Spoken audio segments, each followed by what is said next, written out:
Kia ora, Skisfano. Today we are at the Tōwharineko River, a site of both ecological and cultural importance. We're here in the South Wairarapa, near the Bucks Road campsite, slightly into the Tararua Ranges, where the water is clear and full of life. This spot is popular for swimming and recreation with the locals, and it's easy to see why. The water quality here really is so high.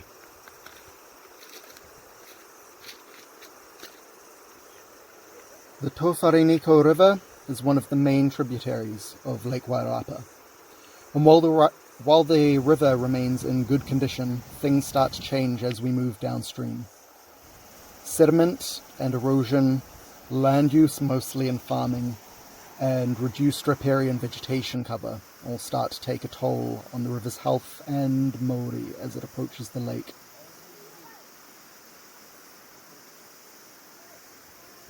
This case study looks at how we can protect this river before it degrades any further, working with mana whenua, local council and landowners to create a holistic management plan. This is a very special opportunity to protect a river still in decent condition, rather than trying to have to rehabilitate a river that is badly degraded. A few of the key areas for this management plan include focusing on reducing the sediment load in the river, restoring the riparian vegetation, ideally aiming to have 100 meters of native planting out from both riverbanks. In reality, we'll have to work with landowners to plant as much as possible.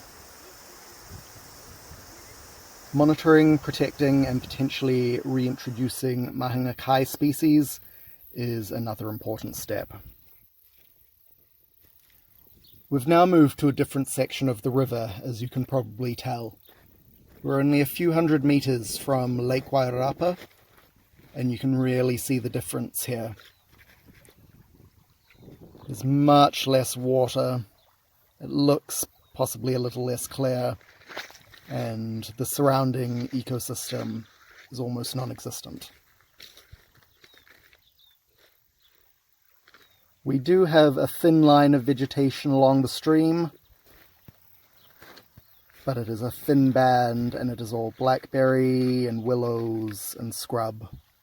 Here's a nice tutu overhanging the river, but willows.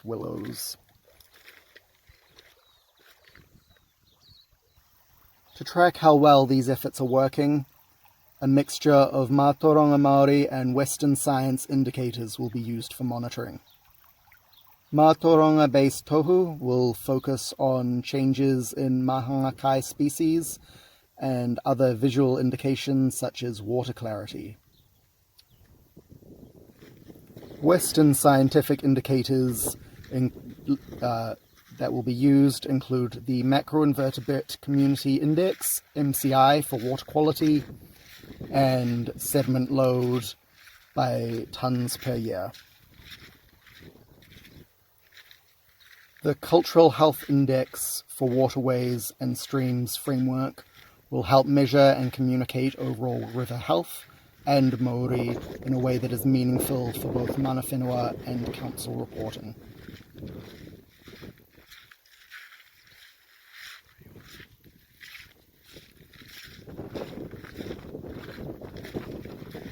The Tōwharineko River really needs to play a huge role in the restoration of both Lake Wairarapa, Moana Wairarapa, the wetlands, and all the other interconnected rivers and waterways in the area.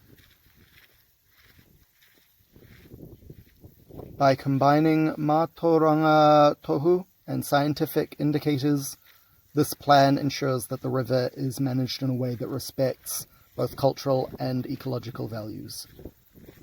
Kia ora, and thanks for watching.